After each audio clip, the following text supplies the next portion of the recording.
ஸ்ரீ அரவிந்த்.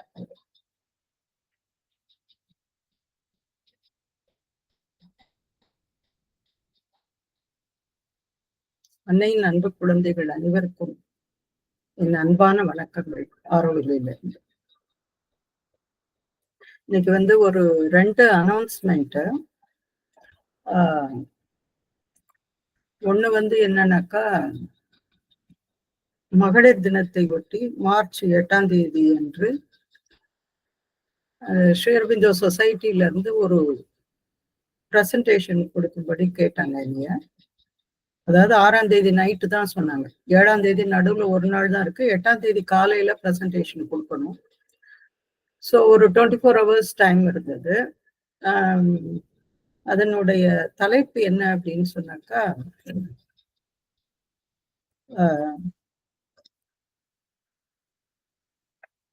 த சக்தி aspect இன் ஸ்ரீ அரவிந்தோஸ் சாவித்ரி. அதுதான் அந்த title. So சாவித்திரிலாம் நம்ம கேட்கவே வேண்டாம். சாவித்திரினாலே அது சக்தி தான் இல்லையா. ஸோ இன்ட்ரெஸ்டிங்கா இருந்தது. அது ஒரு குறுகிய காலத்துல அந்த இதை தயாரிச்சாலும் so it went on very well. நல்லா இருந்தது. எத்தனை பேர் இருந்தாங்க அதெல்லாம் நான் கேட்கல. Because I was focusing on the presentation. 20 பேரோ 30 பேரோ இருந்ததா சொன்னாங்க. பட் கொஸ்டின் ஆன்சர் செஷனும் கேட்டுக்கிட்டாங்க. நான் கொஸ்டின் ஆன்சர் செஷன் இல்லை அப்படின்னு சொல்லிட்டேன் நான். ஸோ அது ஒரு அனௌன்ஸ்மெண்ட். அதோட ரெக்கார்டிங் இங்க ஆரோவில் ரேடியோல பண்ணோம். அது அவங்களும் பண்ணாங்க, சொசைட்டிலையும் பண்ணாங்க. பட் இங்கே ஆரோவில் ரேடியோல பண்ணோம். அது கூடிய விரைவில் அது வரும். ஆனா இதுல ஒண்ணு இது இங்கிலீஷ்ல இருக்கு, அது மட்டும்தான். ஸோ அதோட லிங்க் அது பப்ளிஷ் ஆன உடனே உங்களுக்கு அனுப்புறேன். இது ஒரு அனௌன்ஸ்மெண்ட். இன்னொரு அனௌன்ஸ்மெண்ட் என்னன்னாக்கா, ஆரோவில் ரேடியோ திருப்பியும் ஒரு ரிக்வெஸ்ட் வச்சாங்க. 2 ப்ராஜெக்ட் கொடுத்தாங்க. ஒண்ணு சாவித்திரி பத்தின ஒரு சுருக்கமான ஒரு விளக்கம். அது கொடுக்கணும். நீங்க நிறைய பேருக்கு அது தமிழ்ல கொடுக்கணும். அது நிறைய பேருக்கு உபயோகமா இருக்கும் அப்படின்னு கேட்டுட்டாங்க. ஸோ அது பிப்ரவரியில ஆரம்பிக்க வேண்டியது இப்பதான் ஆரம்பிச்சோம். ஸோ ஒரு 2 வாரம் போயிருக்குது. ஸோ அது 2 ரெக்கார்டிங் ஆயிடுச்சு. அதுவும் ஃபர்ஸ்ட் ரெக்கார்டிங் போட்டுட்டாங்க. ஸோ அது யாருக்காவது விருப்பம் இருந்தால் அதை நீங்க கேட்கணும்னு நினைச்சீங்கன்னாக்கா நான் ஷேர் பண்றேன் நம்மளோட குரூப்ல. 3வது ஒவ்வொரு செவ்வாய்க்கிழமையும் அதை ரெக்கார்ட் பண்றாங்க. இந்த 2 லிங்க்குமே தாங்கம்மா. we are very happy. அது எல்லாமே உங்களுக்கு தெரிஞ்ச விஷயமா தான் இருக்கும். தெரியாதது அதுல எதுவுமே இருக்காது. அதனாலதான் இது மாதிரி சொல்றேன் நானு. உங்க அத்தனை பேருக்கும் தெரியும் அதுல நான் பேசினது எல்லாமே. பட் இருந்தாலும் நான் என்னுடைய ஒரு மெத்தட் படி அதை ஒரு ஃபார்முலேட் பண்ணியிருக்கேன் அப்படின்னு சொல்லலாம். ஸோ அதனால ஃபர்ஸ்ட் செஷன் அவங்க போட்டாங்க. ஸோ அதோட ஒரு ஃபைனல் வெர்ஷன் எதிர்பார்த்துட்டு இருக்கேன் நான். அது வந்த உடனே ஷேர் பண்றேன். செகண்ட் செஷன் அதுக்கப்புறம் கொஞ்சம் உடனே வந்துடும் அது. ஸோ இது ஒரு அறிவிப்பு. இது உங்களுக்கு வேணும் அப்படின்னு சொன்னாக்கா நான் குரூப்ல போடுறேன். இது வாரம் போகும். இது என்ன மாதிரி கொண்டு போறது, மதர் எப்படி அதை எடுத்துட்டு போவாங்க அப்படிங்கிறதெல்லாம் இது வரைக்கும் எனக்கு எந்த ஐடியாவும் இல்லை. பட் ஐ எம் ஜஸ்ட் அந்த ஒரு வீக் முடியும் போது மதர் இப்படி செய்யலாம் அப்படிங்கிற மாதிரி ஒரு இன்ட்யூஷன் கொடுக்குறாங்க. ஸோ அதுபடி நான் போறேன். நான் மென்டலா இப்படி பண்ணலாம் அப்படி பண்ணலான்னு இல்லாம, பட் ஒண்ணு மட்டும் நினைச்சு வச்சிருக்கேன். ஒரு 48 கேண்டோ இருக்கு அப்படின்னு சொன்னா ஒரு வாரத்துக்கு 2 கேண்டோ எடுத்துக்கலாம். அதனால ஒரு 24 வாரம் அது போகும் அப்படிங்கிற மாதிரி மட்டும் ஒரு தாட் வச்சிருக்கேன். இவ்வளவுதான், சிம்பிளா. வேற எதுவும் பெருசா நினைச்சுக்கல. இது இன்னொரு அனௌன்ஸ்மெண்ட். அவ்வளவுதான். இது 2ஐயும் உங்கள்கிட்ட ஷேர் பண்ணணும்னு நினைச்சேன். அதே மாதிரி 23ஆம் தேதி ஞாயிற்றுக்கிழமைன்னு நினைக்கிறேன் 6:30 மணிக்கு சாவித்ரி பவன்ல ஸ்ரீஅரவிந்தோட பொயட்ரி ரீடிங்கை வந்து பல்வேறு மொழிகள்ல வாசிக்கிறாங்க. அந்தந்த மொழியில மொழிபெயர்த்து வாசிக்கிறாங்க. அப்போ அதை பத்தி பேச்சு வந்தப்போ நான் சொன்னேன், தமிழ்ல ஏன் இல்லையா அப்படின்னோடனே ஒய் நாட்டுனாங்க. சரி ஓகே, அப்போ என் பேரை போட்டுக்கோங்க, I am going to read in Tamil அப்படின்னு சொல்லிட்டேன். அப்புறம் அந்த சித்ராங்கிறவங்களும் நானும் வந்து இது பண்றேன் அப்படின்னு சொன்னாங்க. ஸோ நாங்க 2 பேரும் அதை தமிழ்ல வந்து வாசிக்கிறதா இருக்கோம். பகவானுடைய ஒரு சானட்ஸ். நான் வாசிக்கிறது வந்து இன்விடேஷன் தமிழ்ல. அப்புறம் அவங்க வாசிக்கிறது தை கோல்டன் லைட், அது சித்ரா வந்து தமிழ்ல வாசிக்க இருக்காங்க. ஸோ இதுவும் இன்னொரு ஒரு அனௌன்ஸ்மெண்ட். அது வந்து ஒரு வீடியோவாவோ இல்லாட்டி என்னன்னு தெரியல, ஒரு ப்ரெசன்டேஷன் இருக்கும். அது போட்டாங்கன்னாக்கா வெப்சைட்ல போடுவாங்க, லிங்க் வேணா நான் கொடுக்குறேன். So these are the small announcements. அப்புறம் இன்னைக்கு Thank you, Ma. We are happy for each one of these.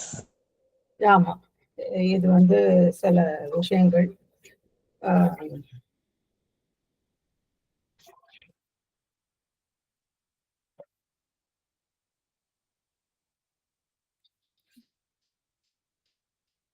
இன்னைக்கு அஃபோரிசம் நம்பர் எத்தனை?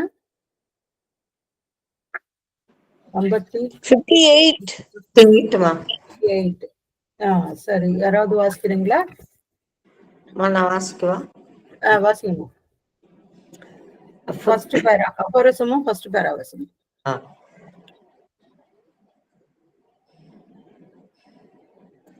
Aphorism number 58. The animal, before he is corrupted, has not yet eaten of the tree of the knowledge of good and evil. The God has abandoned it for the tree of eternal life. Man stands between the upper heaven and the lower nature.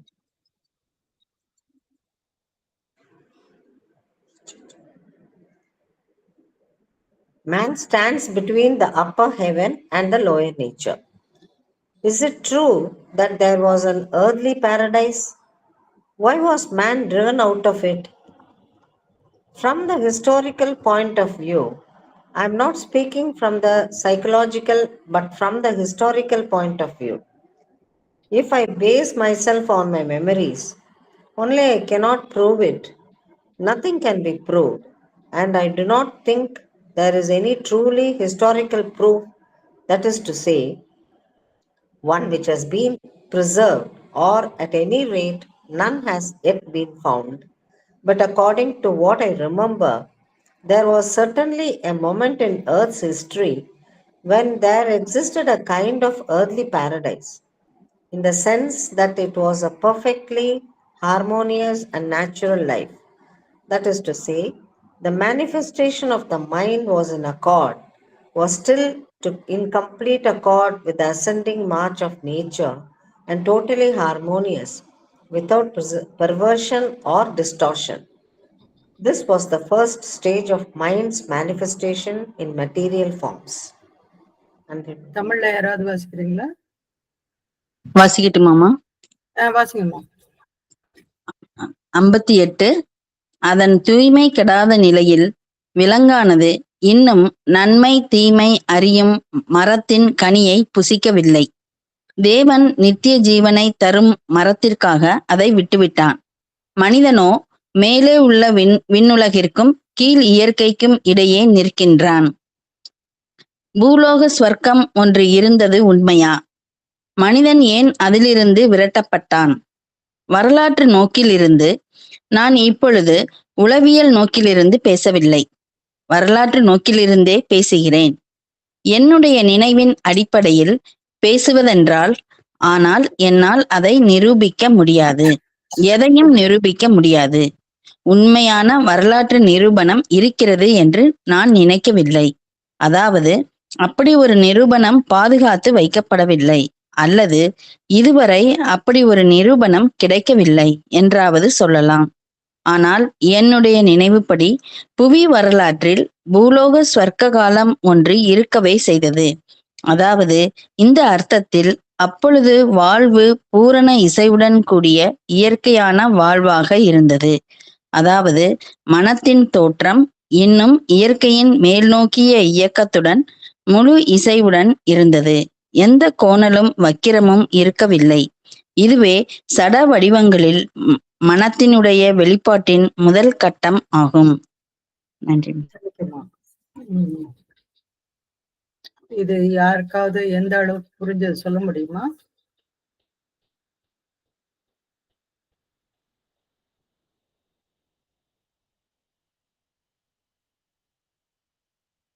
எனக்கு பானுப்பிரியா வரலான்னு நினைக்கிறேன். அப்புறமா யாரு வரலன்னு, ராதாராணி வரல போல இருக்குல்ல.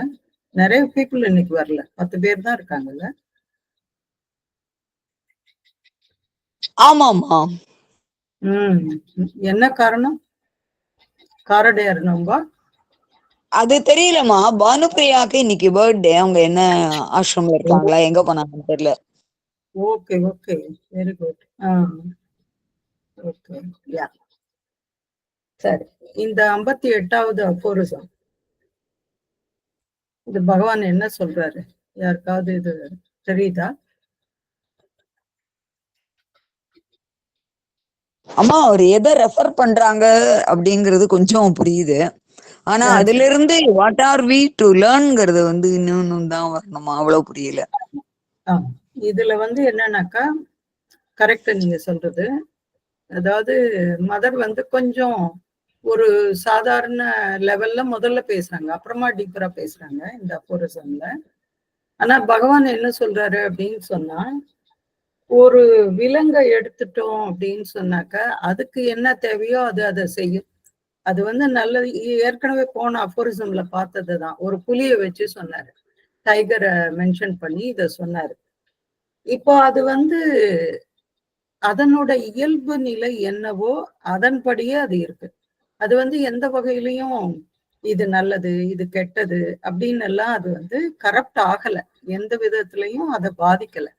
ஏன்னா அது என்ன நிலையில் இருந்ததோ அப்படியே இருந்தது. நமக்கு நீங்க எப்படி நினைச்சு பாருங்களேன், ஆதிகால மனிதன் எப்படி இருந்தான் சொல்லுங்க பார்க்கலாம்.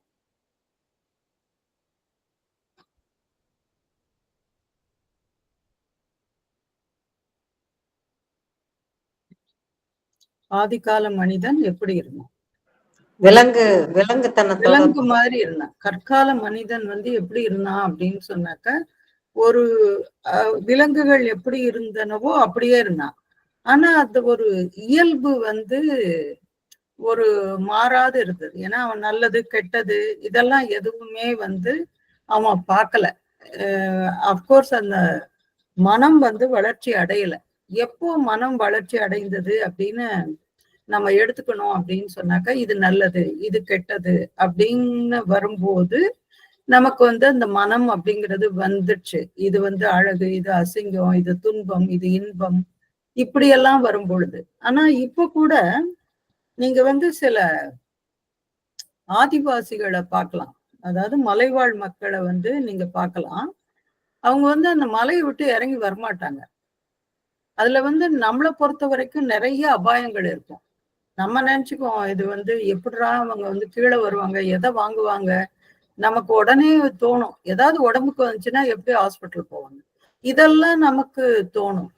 ஆனால் அவங்க அந்த இடத்தை விட்டு, அவங்களுடைய அந்த மலைவாழ் அந்த பிரதேசத்தை விட்டு அவங்க வரவே மாட்டாங்க. ஏன்னா அவங்களுக்கான இடம் அது. அவங்க அங்கே இருக்கும்போதுதான் அதை ஒரு சேஃபா, ஒரு பாதுகாப்பான இடமாக அவர்கள் உணர்வார்கள். ஆனா நமக்கு பார்த்தோன்னா இங்க யானை வந்துருவோம், அது வந்துருமோ இது வந்துருமோன்னு இருக்கும். பட் அப்படி இல்லை. அவங்களுடைய வாழ்க்கை அது ஒரு ரிஸ்கா இருந்தா கூட they know how to tackle it. அது எப்படி ஒவ்வொன்றத்தையும் சமாளிக்கிறது அப்படிங்கிறது அவங்களுக்கு நல்லாவே தெரியும். அதனால இயல்பாகவே அந்த மனிதர்கள் எளிமையானவர்களாகவும் அங்கே என்ன கிடைக்குதோ அதன் மூலமாக தங்கள் உடலை சரி செய்து கொண்டும், ரொம்ப மெஷின்ஸ் மெக்கானிக்ஸ் இதெல்லாம் எதுவுமே கிடையாது. இயற்கையா வர்ற தண்ணி அதை புடிச்சு குடிக்கிறது, இல்லாட்டி அங்கே என்ன விளையுதோ அதை சாப்பிடுறது, இல்லாட்டி இது தூசி பட்டுருச்சு. இப்ப நம்ம வீடுகள்ல எல்லாம் குழந்தைகளை வந்து மண்ல எல்லாம் இப்பெல்லாம் விளையாட விட்டுறது இல்ல. ஐயோ அதை தொடாத, இது அழுக்கு, இது இதாயிடும், அதுவாயிடும், ஏதானு வந்துடும் அப்படின்னு நம்ம சொல்லுவோம். ஒரு பிரபல எழுத்தாளர் வந்து சொன்னாரு, அதாவது நாம வந்து பெரிய அபார்ட்மெண்ட்ஸ்ல அதுல எல்லாம் சொபிஸ்டிகேட்டடா நம்ம இருப்போம். பசங்களை வந்து கரெக்டா அந்த பார்க்ல கொண்டு போய் விளையாடுறதுக்கு விட்டுறோம், திருப்பி கூட்டிட்டு வர்றோம், இல்லாட்டி வேற எங்கேயாவது ஒரு பயிற்சிக்கு அனுப்புறோம், விளையாட்டு பயிற்சிக்கு, திருப்பியும் கூட்டிட்டு வர்றோம். ஆனால் அந்த ஸ்லம்ல இருக்கிற மனிதர்கள் பாத்தீங்கன்னாக்கா அந்த பக்கத்துல வந்து சாக்கடை ஓடும். பட் எல்லா விதமான நோய்கள் வர்றதுக்கும் ஒரு வாய்ப்பான ஒரு இடமா இருக்கும். ஆனா அவங்களுக்கு அலர்ஜி எல்லாம் ஒண்ணும் வராது. நமக்கு லேசா ஏதாவது ஒண்ணு ஒரு லேசா கடிச்சதுன்னா போதும், உடம்பு முழுக்க ஒரு அலர்ஜி எல்லாம் வந்துடும். ஸோ அது ஏன் அப்படின்னாக்கா தே ஆர் இல்ல அவங்க அக்கஸ்டம்டு வித் தட். ஏன்னா அதுலயே அந்த மைண்டு அப்படிங்கிறது அங்கே வந்து வேலை செய்யாது. இல்ல இது சரியா போகும், இதெல்லாம் அப்படிதான், இது வந்து ஒன்றும் ஆகாது அப்படின்ற ஒரு இதுல நம்ம அவங்க இருப்பாங்க எப்பயுமே. அந்த மலைவாழ் மக்களும் கூட அப்படிதான் இருப்பாங்க. அதை நீங்க பல இதுல வந்து பார்த்திருக்கலாம். இத படிக்கும்போது எனக்கு அந்த விஷயம்தான் ஞாபகம் வந்தது. ஏன்னா நல்லது கெட்டது இப்படி இருந்தா இப்படி ஆகும். நான் வந்து முதல்ல ஆரோவிலுக்கு வரும்போது சரி 2000 நினைக்கிறேன், நான் 25 வருஷத்துக்கு முன்னாடி இங்க வந்து ஒரு லைட் கூட இருக்காது, இத்தனை மோட்டார் வெஹிக்கிள்ஸ் இருக்காது, இவ்வளவு கூட்டம் இருக்காது, இவ்வளவு டூரிஸ்ட் இருக்காது. ஏன்னா அப்ப வந்து இன்டர்நெட் வந்து அவ்வளவா இன்னும் பிரபலமாகாத காலம். அப்ப பாத்தீங்கன்னா ஒரே இருட்டாதான் இருக்கும். அப்ப நான் இங்க வரலாம் அப்படின்னு சொல்லி முடிவெடுத்த போது 2003 எல்லாம் முடிவெடுத்த போது சொன்னாங்க, ஐயோ, ஒருத்தவங்க கேட்டாங்க, ரொம்ப படிச்சவங்க, ரொம்ப ஒரு பெரிய நிலையில இருக்கிறவங்க, ஈவன் மருத்துவர். ஏன்னா அவங்க சொன்னாங்க, ஐயோ இவ்வளவு இருட்டா இருக்கு, என்ன பண்றது, ஏதாச்சும் ஒண்ணுன்னா என்ன பண்றது, எப்படி போறது அப்படின்னாங்க. அப்போ வந்து எனக்கு ஒரு பக்கம் என்னடா இது இவங்களே இப்படி சொல்றாங்களே அப்படின்னு உள்ளுக்குள்ள தோணுச்சு. ஏன்னா நீங்களே அதுக்கு ஒரு அதிகாரியாக இருக்கும் பொழுது, அதாவது என்ன மருத்துவம் செய்யணும் அப்படின்னு உங்களுக்கே தெரியும் பொழுது எப்படி இப்படி ஒரு கேள்வி கேட்க முடியும் அப்படின்னு தெரியல. ஏன்னு சொன்னா அந்த மனமானது அவ்வளோ வேலை செய்யுது.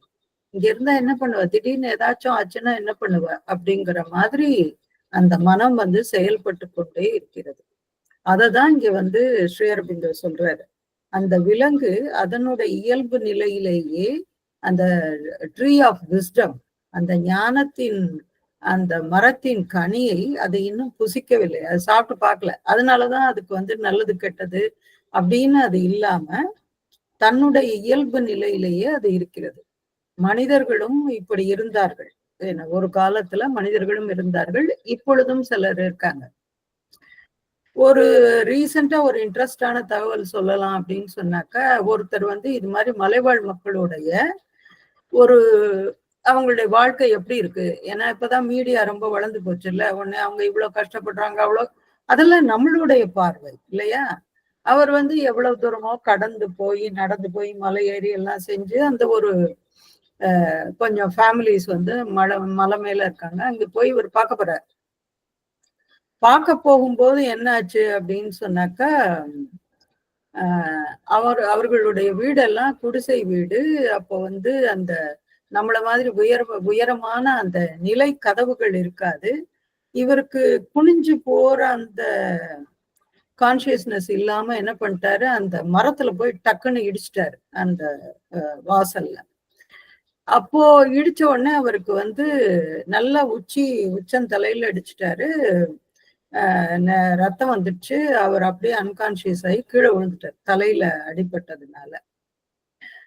ஆனா என்ன ஆச்சு அப்படின்னு சொன்னாக்கா, அதுல அந்த மலைவாழ் அந்த கூட்டத்துல இருக்க அந்த மனிதர் வயதானவர், அதெல்லாம் ஒண்ணும் பயப்படாதீங்க, இவர் மயக்கம் போட்டு விழுந்துட்டாரு. பட் கூட இருக்கிற கேமராமேன் அவங்க எல்லாம் வந்து கொஞ்சம் பயந்த உடனே இல்ல பயப்படாதீங்க இருங்க அப்படின்னு சொல்லிட்டு அவர் வந்து, ஏன்னா இருட்டிடுச்சு, நேரம் ஆயிடுச்சு, இனிமே கீழே போறது அப்படிங்கிறதும் கொஞ்சம் சிரமம்.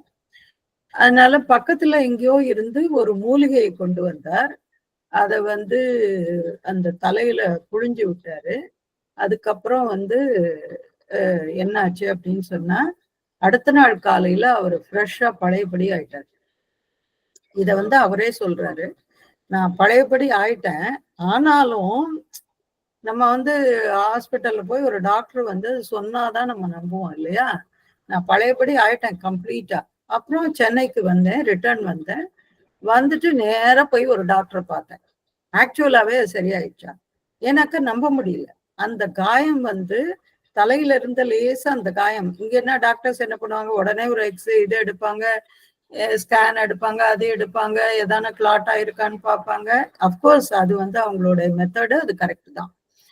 ஆனா இது எல்லாம் எதுவுமே செய்யாம அவர் வந்து அது என்ன செய்யணும், எந்த இலையை கொடுத்தால் அது வந்து சரியாகும், அந்த மூடும், அந்த காயம் மூடும் அப்படிங்கிறத அது தெரிஞ்சு வச்சுட்டு அதை பண்ணிட்டு அவரும் வந்து சேஃபா வந்துட்டாரு.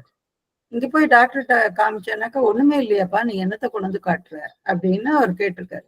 இல்ல சார், இந்த இடத்துல அடிபட்டுருச்சு, தலையில வந்து ரத்தம் வந்தது, அன்கான்சியஸ் ஆயிட்டேன் அப்படின்னு சொன்ன உடனே அவர் வந்து இதெல்லாம் ஸ்கேன் எல்லாம் எடுத்து பார்த்துட்டு, ஒண்ணுமே இல்லப்பா, எல்லாம் நல்லா இருக்கு, ஒரு அடிபட்ட மாதிரி ஒரு இதுவுமே இல்லை அப்படின்னு சொல்லிட்டாரு.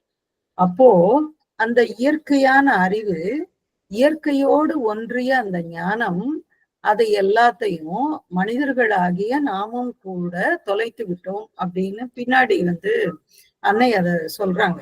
ரொம்ப இன்ட்ரெஸ்டிங்கா இருந்தது. அது எவ்வளவு உண்மையான ஒரு விஷயம் அப்படிங்கிறது. சோ இங்க வந்து அதான் சொல்றாங்க, the animal before he is corrupted has not yet eaten the tree of the knowledge of good and evil. The God has abundant it for the tree of eternal life. Man stands between the upper heaven and the lower nature. So அந்த மனிதர்களாகிய நாம தான் என்ன பண்றோம், ரெண்டுக்கும் நடுவுல மாட்டிட்டு திருசங்கு சொர்க்கத்துல இருக்கிறது போல நாம வந்து இருப்போம். ஏன்னா சொர்க்கம்னு ஒண்ணு இருக்கு, அது எப்படி இருக்கணும் அப்படிங்கிறதெல்லாம் நமக்கு தெரியும். ஆனா இந்த கீழே இருக்கிற இந்த இயற்கை, இந்த கீழ் இயல்பு நம்மளை பிடிச்சி இழுக்குது. சோ அதுக்கும் இதுக்குமா நம்ம வந்து அல்லாடிட்டு இருக்கோம். இந்த குட் அண்ட் ஈவில், இந்த மனத்தின் காரணமாக அதெல்லாம் நடக்குது. சோ அப்ப இங்க வந்து கேள்வி வருது, is it true that there was an earthly paradise? அதாவது இந்த பூ உலகத்துல இது மாதிரி ஒரு சொர்க்கம்னு ஒண்ணு இருந்ததா? why was man driven out of it? அதுல இருந்து ஏன் மனிதன் வந்து விரட்டப்பட்டான் அப்படின்னு கேட்கும் பொழுது அன்னை வந்து இது ஹிஸ்டாரிக்கல் பாயிண்ட் ஆஃப் வியூல சொல்றாங்க. ரொம்ப இன்ட்ரெஸ்டிங்கா இருந்தது. அதாவது இது மாதிரி ஒண்ணு இருந்திருக்கணும். அன்னை என்ன சொல்றாங்க, என்னுடைய ஒரு விஷன்ல வந்து நான் இது மாதிரி ஒரு உலகம் இருந்தத நான் பார்த்தேன், எனக்கு வந்து தெரியுது, ஆனா எக்ஸாக்டா அது எந்த இடம்னு எல்லாம் தெரியல அப்படின்னு சொல்றாங்க. So from the historical point of view, வரலாற்று ரீதியாக பார்த்தால், I am not speaking from the psychological, but from the historical point of view, if I base myself on my memories, மெமரிஸ்னா நம்முடைய சாதாரண நினைவுகள் இல்லை, பல பிறவிகளின் நினைவுகளை இங்க மதர் வந்து அம்மா வந்து இங்க சொல்றாங்க. அதை ஞாபகம் வச்சுக்கணும். Only I cannot prove it. இது வந்து எனக்கு தெரிஞ்ச நினைவுகள், அதாவது பல பூர்வ ஜென்ம நினைவுகள், இல்லாட்டி இந்த உலகம் எப்படி ஆரம்பிச்சது அப்படிங்கிற நினைவுகள், அதை அன்னையால தான் சொல்ல முடியும். Only I cannot prove it. இதை வந்து நிரூபித்து எல்லாம் காட்ட முடியாது. Nothing can be proved and I do not think there is any truly historical proof. வரலாற்று ரீதியாக ஏதாவது நிரூபணம் இருக்குமானா அதுவும் வந்து இருக்கிற மாதிரி எனக்கு தெரியல. That is to say one which has been preserved, or at any rate none has yet been found. ஒண்ணு அது பாதுகாத்து வைக்கப்படவில்லை, அது மாதிரி ஒண்ணு இருந்தது அப்படின்னு சொன்னாக்க, அப்படி இல்லை அப்படின்னா அப்படி ஒண்ணு கண்டுபிடிக்கவே படவில்லை. இது ரெண்டு தான் இருக்கும். But according to what I remember, அதாவது அன்னையினுடைய நினைவுனா சாதாரண நினைவு இல்லை, அந்த பூர்வ ஜென்மம் இல்லாட்டி இந்த உலகம் பற்றிய அந்த நினைவு. There was certainly a moment in Earth's history when there existed a kind of earthly paradise, in the sense that it was a perfectly harmonious and natural life. அதாவது ஒரு முழு இசைவான ஒரு வாழ்க்கை. அது வந்து ஒரு எர்த்லி பாரடைஸ். அது வந்து ஒரு விதமான பூலோக சொர்க்கமாக அது இருந்தது. இயற்கையான வாழ்வாக இருந்தது. ஏன்னா ஈகோ கிடையாது. மனம் இருந்தா தானே ஈகோ வரும். அப்புறம் சண்டை சச்சரவு கிடையாது. வேற உயர்வு தாழ்வு கிடையாது. இன்ப துன்பம் கிடையாது. எதுவுமே கிடையாது. ஒரு இயற்கையான வாழ்வு அங்கே இருந்தது. That is to say, the manifestation of the mind was still in complete accord with the ascending march of nature. இயற்கை எப்படி உயர்ந்து போகுமோ அந்த அளவிலேயே மனம் அதனோட ஒன்றி அது செயல்பட்டது அப்படிங்கிறாங்க அன்னை. And totally harmonious without perversion or distortion. எந்த விதமான திரிபுகளும் இல்லாம, ஒரு மாற்றங்களும் இல்லாம அந்த மனம் எப்படி இருக்கணுமோ அப்படியே இருந்தது. This was the first stage of mind's manifestation in material forms. அதுக்கப்புறம் தான் நமக்கு இது எல்லாமே வந்தது. இதே மாதிரி ஒரு 25 வருஷத்துக்கு முன்னாடி உங்களுக்கு எல்லாருக்கும் குமார் சார்னு ஒருத்தர் தெரியுமா? மீனாட்சி அம்மாக்கெல்லாம் தெரியும். அம்பாசமுத்திரத்துல இருந்து குமார்னு ஒருத்தர் தெரியுமா? ஆமா ஆமா, அவரை பத்தி ஓரளவு அவர் இன்ஃபார்ம் பண்ணியிருக்காரு. ஒரு அன்னையும் நானும் எல்லாம் சொன்னாரு. ஆமா, அவர் வந்து நியூ கிரியேஷன் ஃபவுண்டேஷன் ஒண்ணு வச்சிருக்காரு. அவரை வந்து எனக்கு ஒரு 25 வருஷ காலமா தெரியும். 2000வது வருஷம் நினைக்கிறேன். நாங்க வந்து அவருடைய இடத்துக்கு போயிருந்தோம், அம்பாசமுத்திரத்துக்கு. அந்த 25 வருஷத்துக்கு முன்னாடி அந்த இடம் வந்து அவ்வளவு அழகா இருந்தது. அங்க இருக்கிற பாபநாசம்னு ஒரு அருவி. இப்போ மீனாட்சி அம்மா எல்லாம் போயிட்டு வந்தாங்க. எனக்கு வந்து அங்க போறதுக்கு அந்த விருப்பம் இல்லை. ஏன்னா இப்ப வந்து வண்டிகளும் அதுவும் வந்து பஸ்ஸும் வேனும் அது வந்து அதனுடைய அந்த ஒரிஜினாலிட்டி போயிடுச்சு. ஒரு டூரிஸ்ட் ஸ்பாட் ஆயிடுச்சு.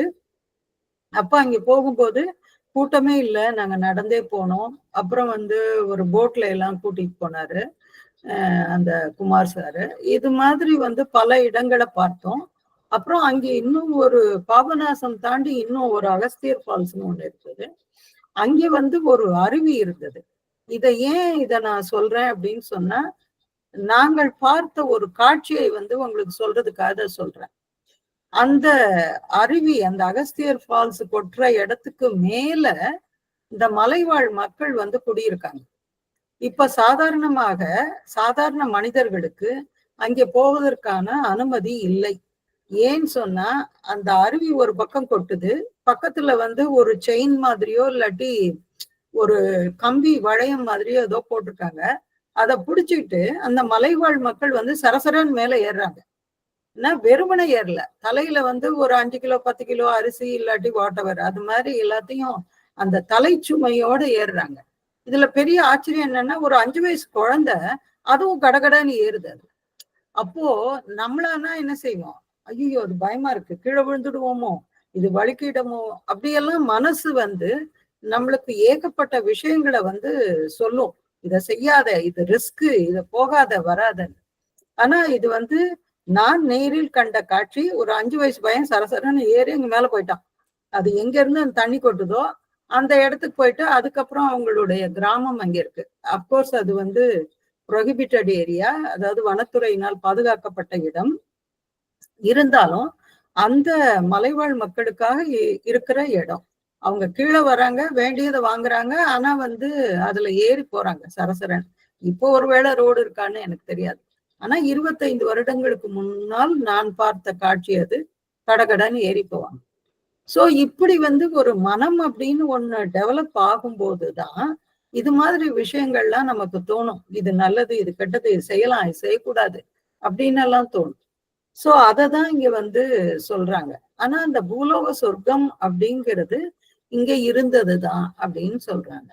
இத வந்து இந்த முதல் பாராவை படிக்கும்போது எனக்கு ஒரே ஒரு தகவல் வந்து ஞாபகம் வந்தது. இந்த துவாரகை அப்படிங்கிற இடம் இருந்தது அப்படின்னு வரலாற்று குறிப்புகள் சொல்லுது. கிருஷ்ணர் ஆண்ட அந்த துவாரகை அப்படிங்கிற நகரம் இப்ப கூட இந்த குஜராத்து கிட்ட எங்கேயோ இருக்கு, அது கடலுக்கு அடியில போயிடுச்சு அப்படின்னு எல்லாம் சொல்றாங்க. எனக்கு அன்னை இதை சொல்லும்போது படிக்கும்போது எனக்கு அந்த துவாரகை அப்படிங்கிற அந்த நாடு, அந்த நகரம், அதுதான் ஞாபகம் வந்தது. அங்க மக்கள் எல்லாம் கிருஷ்ணனுடைய ஆட்சியில எவ்வளவு சந்தோஷமா இருந்திருப்பாங்க. அது வந்து ஒருவேளை பூலோக சொர்க்கமா இருந்திருக்கலாமோ அப்படின்னு எல்லாம் எனக்கு தோணுச்சு. இது என்னுடைய சிந்தனை மட்டுமே, வேற ஒண்ணும் இல்லை. அடுத்த பேரா யாராவது வாசிக்கிறீங்களா?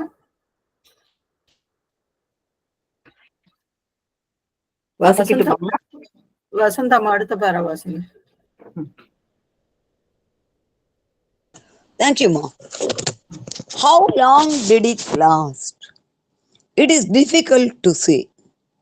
But for man, it was a life that was like a kind of outflowering of animal life. I have a memory of a life in which the body was perfectly adapted to its natural environment and the climate adapted to the needs of the body to the needs of the climate. Life was wholly spontaneous and natural, just as a more luminous and more conscious animal life would be. But there were none of the complications and distortions that the mind brought in later in the course of its development. I have the memory of that life. I had it. I relived it when I became conscious of the life of Earth as a whole. But I cannot say how long it lasted, nor what area it covered. I do not know. I can only remember the condition, the state, what material nature was like, what the human form and the human consciousness were like at that time, and this kind of harmony with all the other elements on earth, harmony with animal life, and such a great harmony with plant life. There was a kind of spontaneous knowledge of how to use the things of nature, of the properties of plants, of fruits, and everything vegetable nature could provide. No aggressiveness, no fear, no contradictions, no frictions, and no perversions at all. The mind was pure, simple, luminous, uncomplicated. தேங்க்யூமா. Thank you, Ma. தமிழ்ல யாராவது வாசிங்க. வாசிக்கட்டுமாம்மா? வாசிங்க மீரா.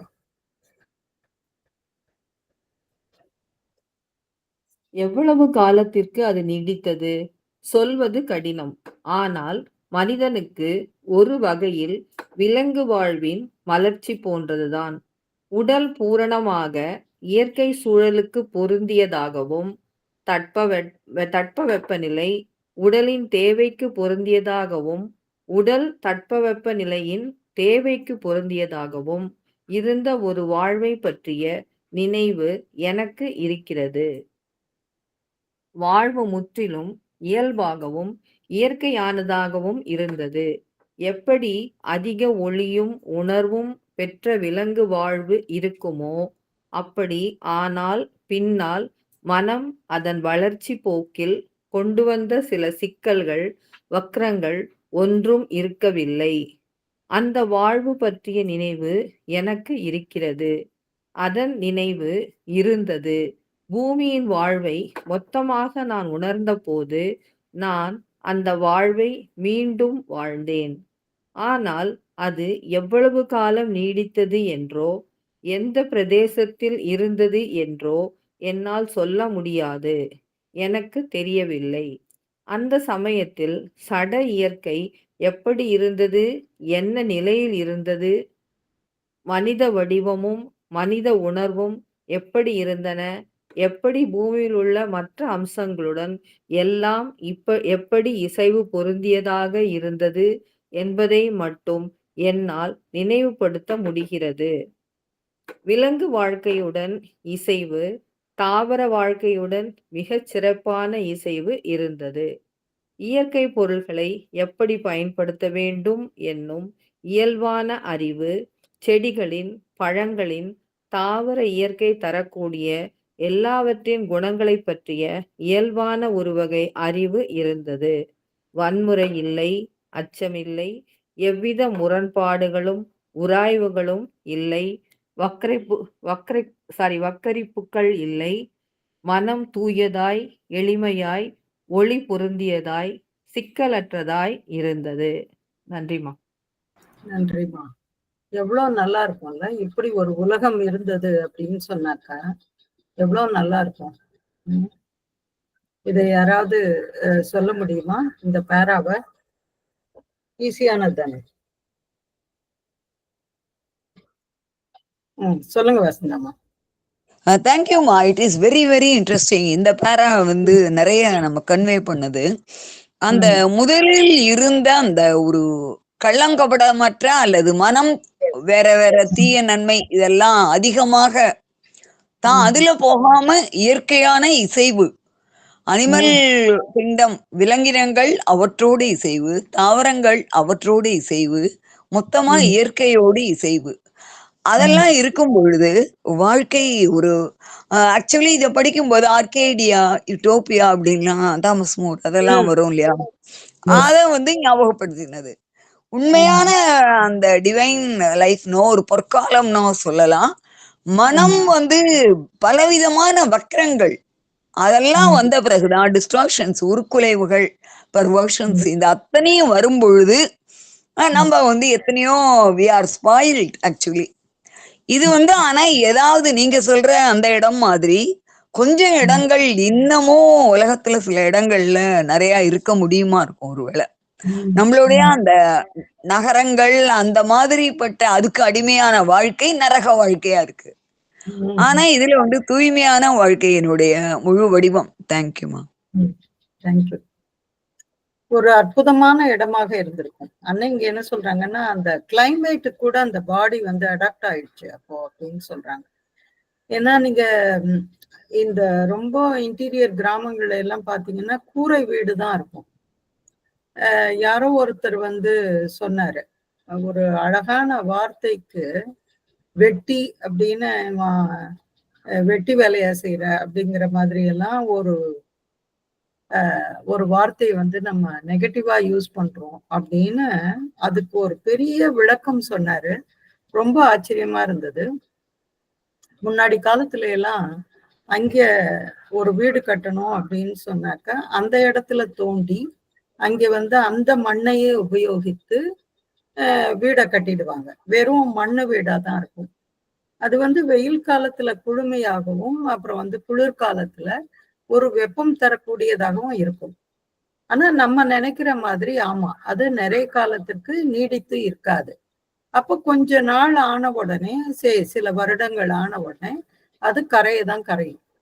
ஆனா அவர் என்ன சொல்றாரு, அது பழங்காலத்துல என்ன பண்ணுவாங்களா, அந்த மண்ணை எடுத்து அதை வந்து வயல்களுக்கு போட்டு அதுல இருந்து இது வந்து செடிகள் வந்து ரொம்ப அற்புதமாக வளருமா.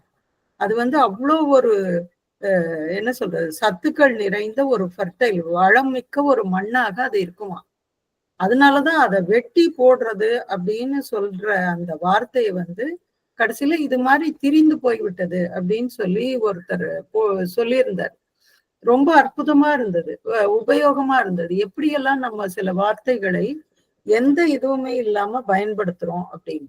இங்க அது போலதான் அன்னை வந்து என்ன சொல்றாங்க அப்படின்னு சொன்னா, ஒரு காலத்துல how long did it last, அது மாதிரியான ஒரு உலகம் எவ்வளவு காலம் இருந்தது அப்படின்னா அது கஷ்டம், சொல்ல முடியாது. But for man it was a life that was like a kind of outflowering of animal life. நான் ஏற்கனவே இது வரைக்கும் சொன்ன மாதிரி ஒரு விலங்கு வாழ்க்கைக்கு ஒரு ஒரு உதாரணமாக தான் அது இருந்தது. I have a memory of a life in which the body was perfectly adapted. அந்த உடல் வந்து என்ன செய்யுது, சுத்தி இருக்கிற இயற்கையின் அந்த சூழ்நிலைகளுக்கு ஏற்ப அது வந்து தன்னை மாற்றிக்கொள்கிறது. And the climate adapted to the needs of the body to the needs of the climate. அது எல்லாம் ஒன்றுக்கொன்று அந்த இசைவோடு. அப்ப வந்து இப்பெல்லாம் நம்ம என்ன செய்யறோம், வெயில் ஜாஸ்தி ஆயிடுச்சு அப்படின்னு சொல்லி வீட்டுக்கு ஒரு ஏசி மாட்டிக்கிறோம். அந்த ஏசியை ஆன் பண்ணிட்டு அதுல உட்காந்துக்கிறோம். அப்படி இல்லை அப்படின்னு சொன்னாக்கா ஆபீஸே ஃபுல் அண்ட் ஃபுல் ஏசி. இப்ப அங்க போனா அந்த வியர்வை சுரப்பிகள் எல்லாம் வந்து வேலை செய்யறதே இல்லை. டாக்டர்ஸ் வந்து வியர்வை வெளியே வரணும் அப்படிங்கிறாங்க, அது வர்றதே இல்லை. ஏன்னா கொஞ்சம் வேர்த்தா கூட நமக்கு தாங்குறது இல்ல. நம்ம வந்து அதை ஒரு இதுவா நினைச்சுக்கிறோம். Life was wholly spontaneous and natural. ஒரு இயல்பானதாக எந்தவித முன் யோஜனையும் இல்லாம இயல்பாக இருந்தது. Just as a more luminous and more conscious animal life would be. But there were none of the complications and distortions that the mind brought in later in the course of the development. பின்னாள்ல இந்த மனம் கொண்டு வந்த எல்லா அந்த திருப்புகள் அதை உருத்திரிஞ்சு அதை மாத்தினது மாதிரி அப்போ அந்த காலத்துல இல்லை. ஆனா இது வந்து சாவித்திரியில சொல்லும்போது 2 இடத்துல எனக்கு ரொம்ப பிடிச்சிருந்தது. ஆக்சுவலா இது என்ன ஹெவன்லி எர்த்லி பாரடைஸ்னா என்ன அப்படின்ட்டு. அப்போ ஒண்ணு வந்து 115வது பக்கம். அது என்னன்னாக்கா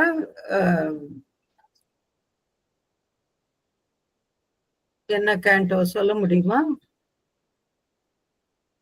த கிங்டம் ஆஃப் சட்டில் மேட்டர். அது வந்து அதோட எண்டுல, அந்த கேண்டோவோட எண்டுல நீங்க பாத்தீங்கன்னா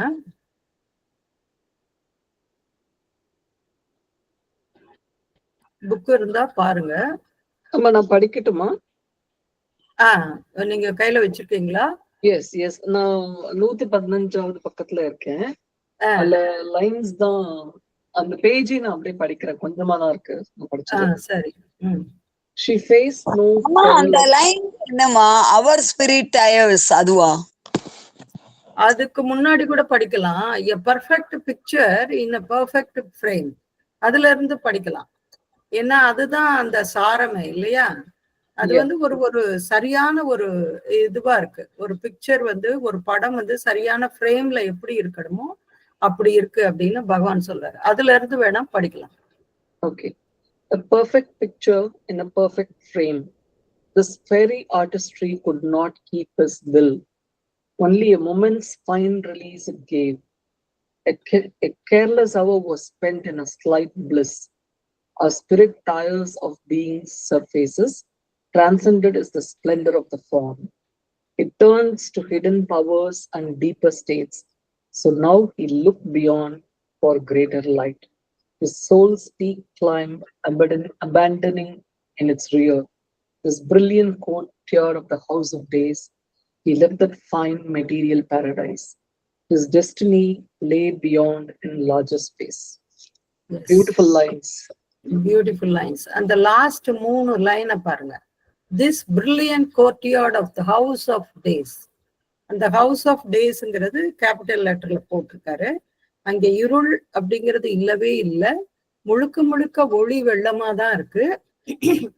அதை வந்து பிரில்லியன்ட் கோர்ட்யார்டுன்னு வேற போடுறாரு. கோர்ட்யார்டுன்னா என்ன அர்த்தம்? நம்ம வீட்டுல இருக்க ஒரு முத்தம், முத்தம்னு நம்ம எல்லாம் தமிழ்ல சொல்றோம்.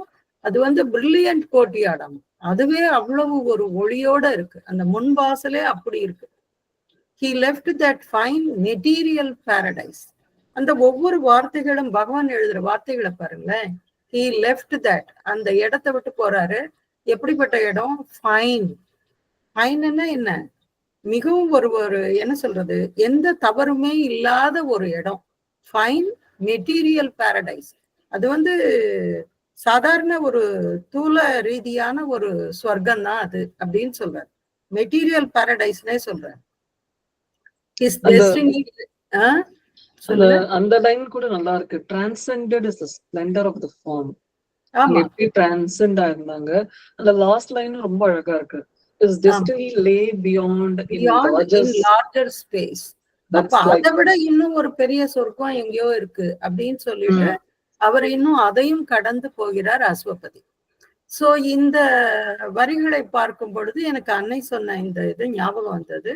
This brilliant courtyard of the house of days. அந்த அது மாதிரியான ஒரு சொர்க்கம்.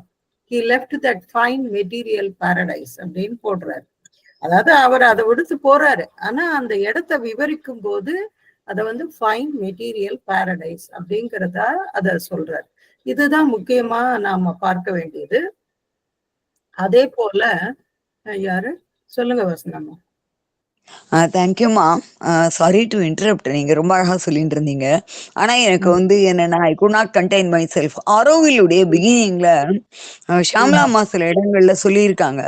ஒரு சின்ன கீத்து கொட்டகையோ, அதுக்கு வந்து 3 அங்க கொஞ்சம் தூரத்துல பார்த்தா கடல் தெரியும்.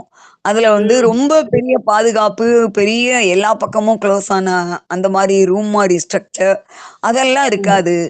அங்க வந்து ஆமா. அந்த சர்வீஸ் அன்னையார் சொல்லுவத நம்ம செய்யணுங்கிற அந்த அப்படிப்பட்ட ஒரு லட்சியம். அவங்களெல்லாம் ஆமா. மூவ் பண்ணி அவங்க அந்த சிச்சுவேஷன்லாம் ஒர்க் பண்ணியிருக்காங்க அப்படிங்கும்போது, ஷதாவன் அம்மா வந்து இந்த வண்டி நெறைய அந்த இதெல்லாம் புல் பண்ணி புஷ் பண்ணி கொண்டு போவாங்க இல்லையா? அவங்களும் அந்த மாதிரி மந்திர் அந்த மாரி ஒர்க் எல்லாம் பண்ணினது இருக்கும். அந்த ஆமா. ஒவ்வொருத்தருடைய ஒரு எக்ஸ்பீரியன்ஸும் கூட ஞாபகம் வந்ததுமா.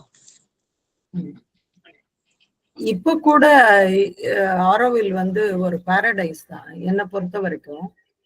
இப்ப வந்து அது வேற மாதிரியான ஒரு Paradise.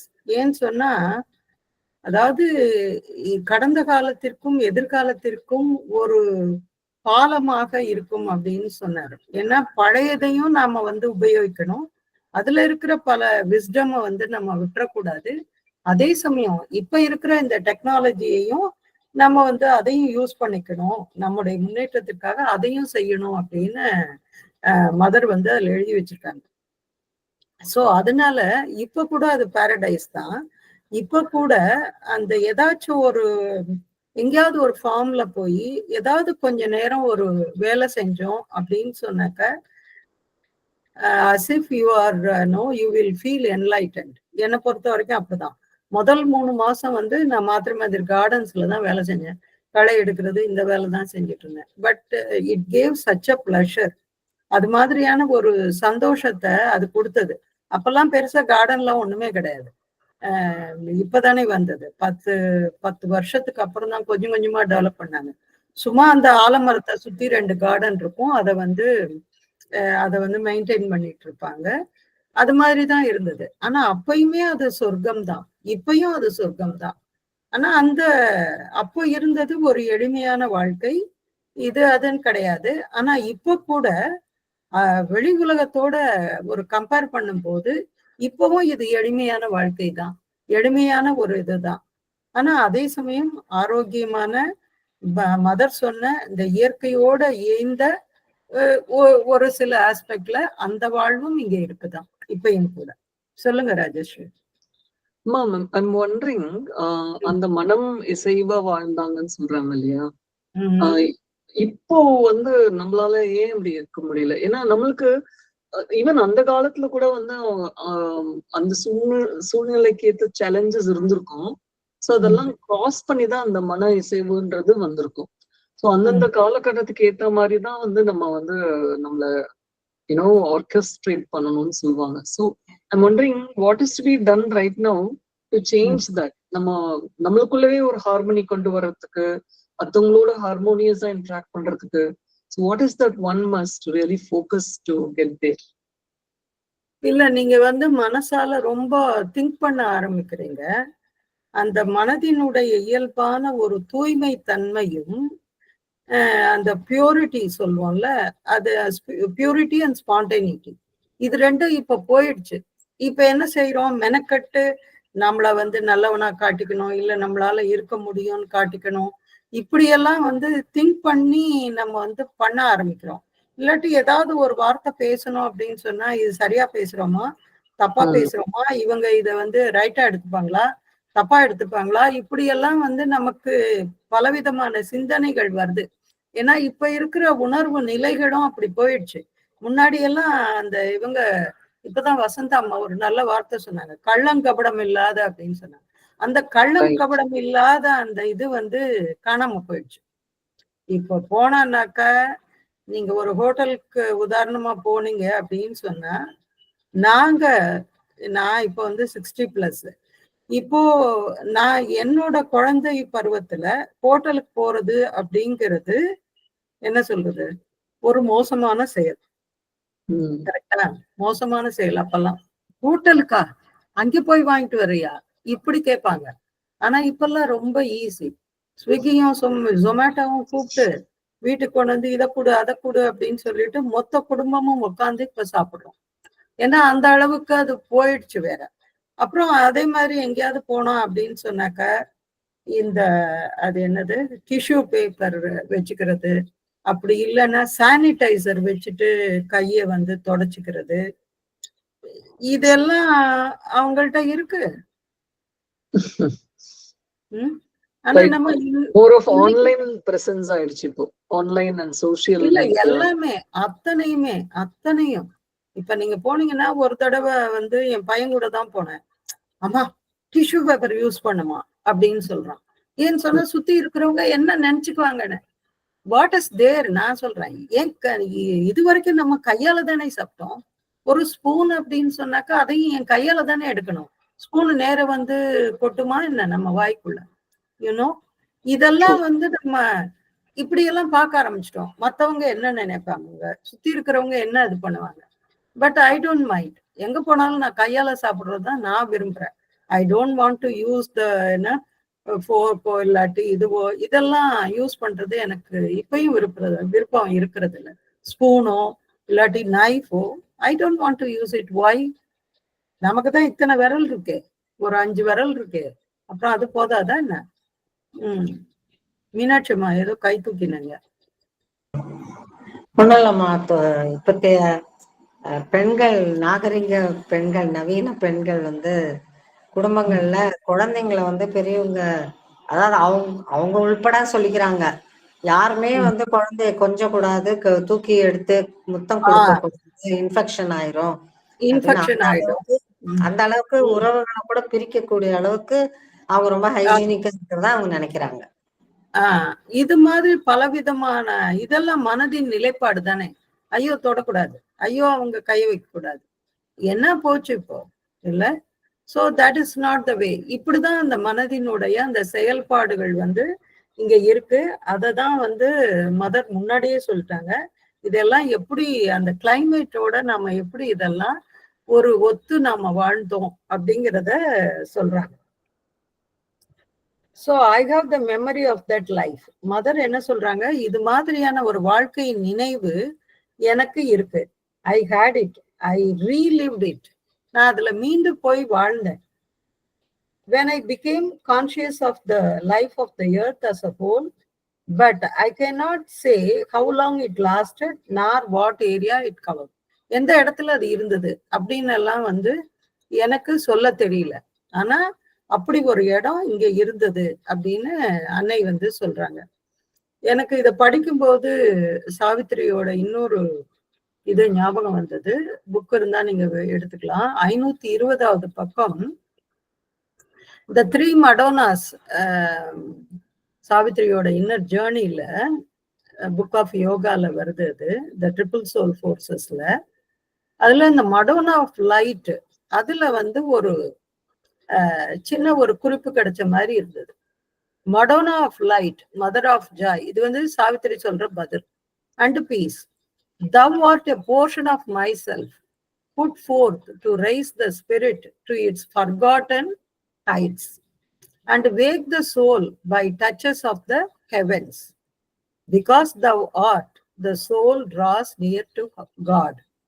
Because thou art, love grows in spite of hate, and knowledge walks unslain in the pit of night, but not by showering heaven's golden rain.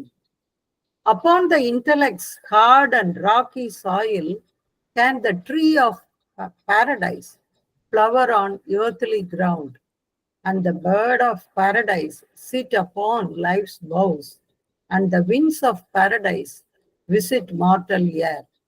Even if thou rain down intuition's rays, the mind of man will think it earth's own gleam. His spirit by spiritual ego sink. So இது வந்து சாவித்திரி சொல்ற பதில். அது வந்து எங்க அது இருக்கும் அப்படின்னு சொன்னாக்க, upon the intellect's hard and rocky soil, அந்த அறிவாளித்தனம், அந்த புத்திசாலித்தனம், அந்த இன்டலெக்சுவாலிட்டி எதுவாமா அது ஹார்டா இருக்குமா, hard and rocky soil. Can the tree of paradise flower on earthly ground? அது மேலதான் இந்த earthly tree of paradise அது வந்து பூ பூக்குமா. and the bird of paradise sit upon life's boughs. அங்க அந்த சொர்க்கத்துல அந்த வாழ்க்கை எப்படி இருக்கும் அப்படின்னு சொன்னாக்க, அந்த வாழ்வின் கிளைகள்ல அந்த சொர்க்கத்தின் பறவை வந்து அமர்ந்து இருக்குமா. The winds of paradise visit mortal air. So இது வந்து ரொம்ப அழகா இருந்தது. எனக்கு கிட்டத்தட்ட ஒரு சொர்க்கம் எப்படி இருக்கும் அப்படின்னு சொன்னாக்க, இந்த mother of Madonna of light அவளுடைய ஃபுல் பவரோட அந்த விஸ்டமோட இங்க வரும் பொழுது ஒருவேளை இந்த எர்த்லி ஹெவன் சாத்தியமாகலாம் அப்படின்னு தோணுச்சு இதை வாசிக்கும் போது. எனக்கு நல்லா இருந்தது. ஏன்னாக்கா இது வந்து நமக்கு ஒரு என்ன சொல்றது, ஒரு ஹோப், ஒரு நம்பிக்கையை கொடுக்குது இல்லையா. சோ அத சொல்லணும்னு நினைச்சேன். இதுல ஒரு ஸ்ட்ராட்டஜியே கொடுத்திருக்க மாதிரி இருக்குமா, to rice the spirit to it's forgotten heights. ஆமா, என்ன பண்ணணும்னு அவங்க சொல்றாங்க அழகா. ஆமா, எல்லாமே இங்க இருக்கு. Because the what the soul draws near to God. ஏன்னா அந்த ஒளி இருக்கிறதுனாலதான் அந்த ஆன்மா வந்து கடவுளுக்கு பக்கத்துல போகுது. அப்பதான் வந்து இந்த வெறுப்பையும் தாண்டி அன்பு வளர்கிறது. இதெல்லாம் வந்து சொல்லிட்டே போறாங்க. அப்புறம் அந்த ஞானம் அது வந்து அன்ஸ்லைன் இன் த பிட் ஆஃப் நைட். அது எதுவுமே அந்த இரவுக்குள்ள இருளுக்குள்ள அறியாமைக்குள்ள மறைஞ்சு போகாம அது வந்து நடக்க முடியுது அப்படின்னு, இதெல்லாம் ஒன்னாலதான் அப்படின்னு சொல்றாங்க. ஒருவேளை அந்த மடோன் ஆஃப் லைட் இங்க வந்தாங்க, அவங்களுடைய ஃபுல் விஸ்டமோட இங்க வந்தாங்க அப்படின்னு சொன்னாக்கா, ஒருவேளை இந்த எர்த் வந்து will become a Paradise. So இதெல்லாம் மதர் சொல்றாங்க. There was a kind of spontaneous knowledge of how to use the things of nature. இதை நான் முதலே சொல்லிட்டேன், நிறைய சொன்னேன் நான். அந்த மலைவாழ் மக்கள் தான் எப்படி இருக்காங்க, அவங்க எதை யூஸ் பண்றாங்க, அந்த இயற்கையோட இயற்கையா எப்படி எல்லாத்தையும் வாழ்றாங்க அப்படின்னு எல்லாம் நிறைய இன்ட்ரெஸ்டிங்கான தகவல்கள் இருக்கு. அதெல்லாம் கேட்டா நமக்கே ஆச்சரியமா இருக்கும். நெக்ஸ்ட் பேரா யார் வாசிக்கிறீங்க? வாசிங்க. ராதாராணி வந்தாச்சா? வணக்கம். வணக்கம் மேடம். எஸ், நான் போய் வந்துட்டேன். Thank you madam. வாசிக்கிறேன். It is only. Yes madam, எடுத்துட்டேன். Thank you. It's only with the progress of evolution, the march of evolution, when the mind began to develop in itself, for itself, that all the complications and distortions began. So that the story of Genesis, which seems so childish, contains some truth. In the old tradition like that of Genesis, each letter stood for a specific knowledge. It was a graphic summary of the traditional knowledge of that time. But apart from that, even the symbolic story had a reality in the sense that there truly was a period of life on earth, the first manifestation of mentalized matter in human forms, which was still in complete harmony with all that preceded it. It was only later. Continue பண்ணாமா? இது மட்டும் பார்க்கலாம். Okay, thank you. இது இன்னொரு இன்ட்ரெஸ்டிங்கான விஷயம் வந்து mother இங்க சொல்றாங்க. தமிழ்ல யாராவது வாசிக்கிறீங்களா?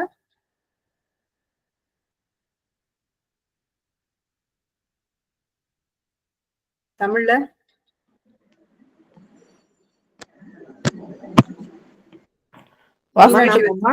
வாசிக்கட்டுமாமா? இல்ல யாரோ வாசிக்கிறாங்களா?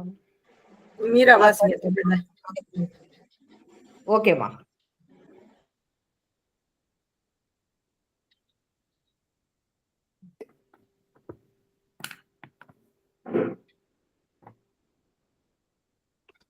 பரிணாம வளர்ச்சி ஏற்பட்ட போதே, பரிணாமம் முன்னேறிய போதே, மனம் தன்னளவில் தனக்காக வளர்ச்சி பெற தொடங்கிய போதே எல்லா சிக்கல்களும் கோணல்களும் ஏற்பட தொடங்கின.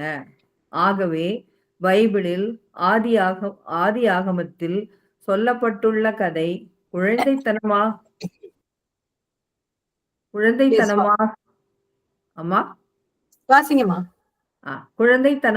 தோன்றிய போதிலும் அதில் சிறிது உண்மை உள்ளது. ஆதி ஆகமத்தை சேர்ந்த பழைய மரபுகளில் ஒவ்வொரு எழுத்தும் ஒரு குறிப்பிட்ட அறிவை குறித்து நிற்கிறது. அது அக்காலத்திய மரபு வழிவந்த ஞானத்தின் சுருக்க விளக்கமாகும். அது தவிரவும் அந்த உருவக கதையிலும் ஓர் உண்மை இருந்தது. அதாவது உண்மையாகவே பூமியில் அப்படிப்பட்ட ஒரு காலம் இருந்தது. மனத்தன்மை சேர்ந்த சடப்பொருள் மனித வடிவங்களில் முதலாக வெளிப்பட்ட காலம் அது. இன்னும் அதற்கு முன் தோன்றிய எல்லாவற்றுடனும் இசைவு பெற்றதாக இருந்தது. அவ்வளவுதானேம்மா? அவ்வளவுதான். பிறகுதான். ஆமா, அவ்வளவுதான். நன்றிம்மா. இந்த பைபிளோட இந்த கதை யாருக்கா தெரியுமா? எனக்கு தெரியாது. அதுல என்ன சொல்லியிருக்காங்கன்னு தெரியுமா? யாருக்கா தெரியுமா? சொல்லுங்க மீனாட்சிமா. ஓரளவு தெரியுமா. அந்த சொல்லுங்க சொல்லுங்க. மரம் வந்து அந்த கனியை வந்து உண்ணக்கூடாது, ஃபார்பிடன் ஆப்பிள்னு சொல்லுவாங்க, உண்ணக்கூடாதுன்ற மாதிரி. அதுல ஏதோ ஒரு பாம்பு இருந்து அது சாப்பிட்டான். அது வந்து சாப்பிடுன்னு சொல்லவே ஆதாம் வந்து பறிச்சு கொடுக்க சொல்லி ஏவாள் கேட்டு அதை பறித்து உண்டதுனாலதான் மனித பரிணாமமே வந்தது. இல்லைன்னா அவங்க 2 பேரோடவே உலகம் முடிஞ்சிருக்குன்ற மாதிரி ஒரு நம்பிக்கை இருந்ததா சொல்றாங்க. இந்த ஆதாம் ஏவாள் கதை தான் அதுவா? கரெக்ட். தெரியல, ஓரளவு தெரிஞ்ச கேள்விப்பட்டதை சொல்றேன். ஓகே, ராதாராணி சொல்லுங்கம்மா. நான் வந்து நீங்க அந்த ஃபர்ஸ்ட் பேரா இருக்கு இல்லையா, அந்த அஃபோரிசம், அதுல வந்து has not yet eaten of the tree of knowledge of good and evil, அங்கே அந்த கதையை விளக்கிட்டீங்களோன்னு நினைச்சுதான் நான் பேசாம இருந்தேன். நான் வந்து அந்த போர்ஷன்ல வரல. நானு ஃபர்ஸ்ட் பேரா முடிஞ்ச பிறகு தான் வந்தேன். அதுதான் அந்த ட்ரீ ஆஃப் நாலேஜ்ங்கிறது. அதுதான் அந்த இதை சாப்பிட்ட உடனே அவங்களுக்கு வந்து நல்லது கெட்டதுன்னு உடனே தெரிஞ்சு உடனே they are aware, they are naked. அதுக்கு முன்னாடி அவங்க வந்து நேச்சரா இருந்தாங்க அப்படின்னு ஒரு கதை இருக்குமா. Okay okay, thank you. நீங்க இதோட அஃபோரிசமோட அதை கனெக்ட் பண்ணிட்டீங்க. Very good. நான் வந்து பகவான் சொன்னதை அப்படியே எடுத்துக்கிறேன், அவ்வளவுதான். சோ இந்த பரிணாம வளர்ச்சி ஏற்பட்ட போதே, பரிணாமம் முன்னேறிய போதே, மனம் தன்னளவில் தனக்காக வளர்ச்சி பெற தொடங்கிய போதே எல்லா சிக்கல்களும் கோணல்களும் ஏற்பட தொடங்கின. அது வளர்ச்சி ஆக ஆகதான் எல்லா சிக்கலுமே இங்க வந்தது. ஏன்னா ஏன், எதுக்கு, எப்படி இப்படின்ற கேள்வி எல்லாம் கேட்க ஆரம்பிச்ச உடனே தான் அத்தனை சிக்கல்களும் அங்க வந்து தொடங்கிச்சு. அது நல்லது கெட்டது இல்லை, இது சரி இது தவறு, இது மாதிரி எல்லாம் பிரிச்சு பார்க்கிற தன்மை வந்து அதுக்கப்புறம் தான் வந்தது. ஆகவே பைபிளின் ஆதி ஆகமத்தில் சொல்லப்பட்டுள்ள கதை குழந்தைத்தனமாக தோன்றிய போதிலும் அதில் சிறிது உண்மை உள்ளது. ஆதி ஆகமத்தை சேர்ந்த பழைய மரபுகளில் ஒவ்வொரு எழுத்தும், இந்த ஒரு விஷயம் எனக்கு பிடிச்சது மதர் சொன்னது, அந்த ஒவ்வொரு லெட்டரும் வந்து ஒரு இதை சொல்லுது, ஒரு கருத்தை. நீங்க வந்து ஜப்பானிய மொழியா சைனீஸா? சைனீஸ். அதுல வந்து படங்கள் தான் அந்த நம்ம ஆமா, சைனீஸ்ல வந்து ஒரே ஒரு குறியீடு வந்து ஒரு பெரிய கருத்தையே அது வந்து சொல்லிடும். அந்த சைனீஸ் மொழியில அது போல இருக்கும். அது இப்பவும் கூட அப்படிதான் அவங்க யூஸ் பண்றாங்க. ஏன்னா இப்படி கோடு கோடா போடுவாங்க, நமக்கு அது எப்படின்றது தெரியாது. ஆனா இங்க இருக்கிறவங்க, ஆரோவில்ல இருக்கிற பல ஃபாரினர்ஸ் எல்லாம் தமிழ்ல எழுத்த பார்க்கும்போது, இது என்னது இப்படி உருண்டையா வளைச்சு எழுதுறீங்க, இது எப்படி எழுத முடியும் அப்படின்னு கேட்பாங்க. ஒவ்வொருத்தருக்கும் அது ஒவ்வொரு ஆச்சரியம். நமக்கு அந்த மொழிகளை எல்லாம் பார்க்கும்போது அது ஒரு விதமான ஆச்சரியமா இருக்கும். சோ அந்த சைனீஸ்ல தான் வசந்தாமா சொன்ன மாதிரி அது வந்து ஆக்சுவலா அது எழுத்து கிடையாது, அது வந்து ஒரு கருத்தை சொல்ல வருது. அதே போலதான் இந்த ஹீப்ரு மொழியிலையும் இருந்திருக்கு. இப்ப கூட நம்மளுடைய அந்த பழைய கல்வெட்டுக்கள்ல எல்லாம் பாத்தீங்கன்னா அந்த ஒரு எழுத்து அப்படிங்கிறது ஒரு படமா இருக்கும், அது ஒரு சித்திரம் போல இருக்கும். ஒரு மனுஷனை சொன்னாக்கா இப்படி ஒரு 2 கோடு காலு கையெல்லாம் போட்டு வச்சிருப்பாங்க, ஒரு வில்லு அம்புன்னா அப்படி இருக்கும், அப்படின்னா இங்க வேட்டையாடுறாங்கன்னு அர்த்தம். சோ இது போல அந்த இதை வச்சேவும் ஒரு டிராயிங் மாதிரி, ஒரு பெயிண்டிங் மாதிரி அதை வச்சு சில கருத்துக்களை வந்து சொல்ல வர்றாங்க. அப்படிதான் ஆதி காலத்துல எல்லாம் இருந்தது. அப்புறம் தான் இந்த மொழி இதெல்லாம் வந்து நிறைய மாற்றங்கள் அந்த மனத்தின் வளர்ச்சியினால இதெல்லாம் வந்தது. அது சில சமயம் நல்லது அப்படின்னாலும் பல சமயங்கள்ல ஆமா அதோட இதை அது காட்டிடுது. இந்த பாயிண்ட் மட்டும் எனக்கு ரொம்ப பிடிச்சிருந்தது. ஒரு குறிப்பிட்ட அறிவை குறித்து நிற்கிறது. அதாவது ஒவ்வொரு எழுத்தும் அந்த ஹீப்ரு மொழியில இருக்கிற அந்த ஒவ்வொரு எழுத்தும் அது போல இருக்கான். அது அக்காலத்திய மரபு வழி வந்த ஞானத்தின் சுருக்க விளக்கம் ஆகும். அந்த ஒரு படத்தை பார்த்தாலே இது இன்னது அப்படிங்கிறத அந்த ஒரு அறிவு அவங்களுக்கு வந்துடும். நம்மள மாதிரி இப்போ ஒரு வார்த்தை ஜெனிசிஸ் அப்படின்னு சொன்னா நம்ம போய் டிக்ஷனரியில பார்க்க தேவையில்லை, இல்லாட்டி விக்கிபீடியால போய் எல்லாத்தையும் படிக்க தேவையில்லை, கூகுள் சர்ச் போக தேவையில்லை. அதுவே வந்து அது என்னது அப்படிங்கிறத சொல்லிடும். அதாவது உண்மையாகவே பூமியில் அப்படிப்பட்ட ஒரு காலம் இருந்தது. ஆனா மதர் வந்து திட்டவட்டமா சொல்றாங்க, இது மாதிரி ஒரு பாரடைஸ், எர்த்லி பாரடைஸ் வந்து இங்கே இருந்தது. அது என்ன மாதிரியான காலம் அப்படின்னாக்கா, மனத்தன்மை சேர்ந்த சடப்பொருள் மனித வடிவங்களில் முதலாக வெளிப்பட்ட காலம். என்ன ஒரு அற்புதமா அதை சொல்றாங்க. மனத்தன்மை சேர்ந்த சடப்பொருள் மனித வடிவங்களில் முதலாக வெளிப்பட்ட காலம். சாவித்திரியில இதை படிச்சனாக்கா பகவான் வந்து ரொம்ப அற்புதமா சொல்லிட்டே போவார். அது எப்படி வந்தது, என்ன செஞ்சது, இதெல்லாம் 2 இடத்துல சொல்லுவாரு. அஸ்வபதியோட ஜேர்னில சொல்லுவாரு புக் 2ல, அப்புறம் திருப்பியும் சாவித்திரியோட ஜேர்னில திருப்பி இன்னொரு தடவை சுருக்கமா சொல்வாரு. இது மாதிரி அதுல படிச்சோம்னாக்கா எல்லாமே அதுல நம்ம வந்து we can come across, அதை வந்து பார்த்துடலாம். ஸோ அதுதான் இங்க சொல்றாங்க. அந்த சடப்பொருள் வந்து எப்படி அந்த மனத்தினால ஒரு மனித உருவம் எடுத்தது அப்படிங்கிறத முதலாக வெளிப்பட்ட காலம். அது இன்னும் அதற்கு முன் தோன்றிய எல்லாவற்றுடனும் இசைவு பெற்றதாக இருந்தது. அதுக்கு முன்னாடி வரைக்கும் எப்படி இருந்தது அப்படின்னு சொன்னா, இயற்கையோட இயைந்த வாழ்வு, அப்புறம் வேற எந்த விதமான பெருசா ஒரு இது கிடையாது. நம்ம தான் இதை அச்சீவ் பண்ணணும். அப்புறம் வந்து நியூ இயர் ஆச்சுன்னா ஒரு ரெசல்யூஷன் எடுத்துக்கணும், இதை செய்யணும், அதை செய்யணும், இதை வாங்கணும், இந்த வருஷம் இந்த இதை முடிச்சிடணும். இது மாதிரி எல்லாம் பலவிதமான சிந்தனைகள் இந்த மனதின் காரணமாக வருது. இன்னும் ஒரு பேரா படிக்கலாம். அடுத்த பேரா யாராவது படிக்கும்.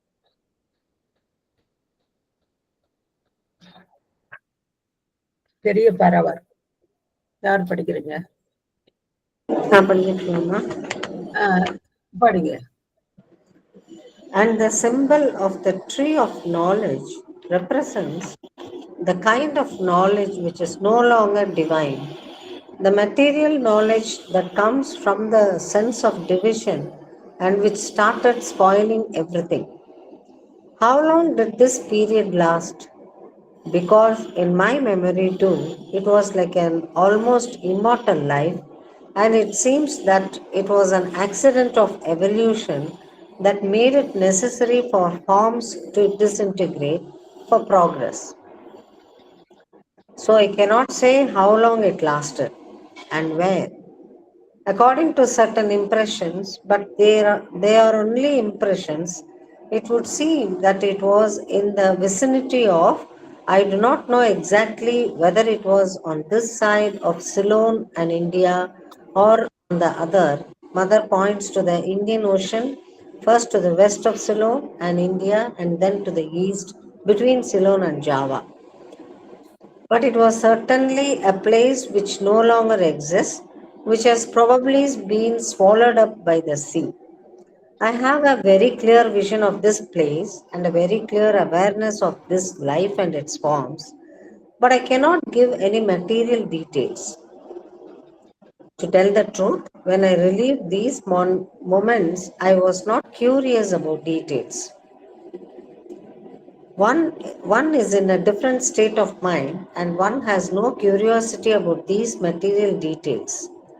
Everything changes into psychological factors. And it was something so simple, so luminous, so harmonious, beyond all our preoccupations, precisely beyond all these preoccupations with time and place.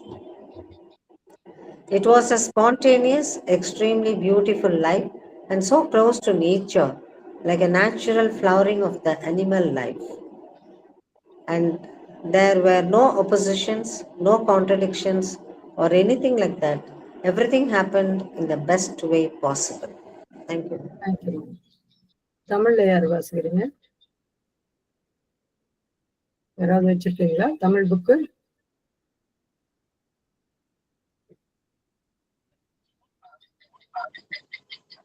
Vasanthamma வாசிங்க, வச்சிருக்கீங்களா? தேங்க்யூமா. தேங்க்யூமா. Let me. நன்மை தீமை என்னும் அறிவை தரும் மரம் என்னும் உருவகம் தெய்வத்தன்மை இல்லாத பிரிவினை உணர்விலிருந்து வருகிற சடப்பொருள் பற்றிய அறிவை குறிக்கிறது.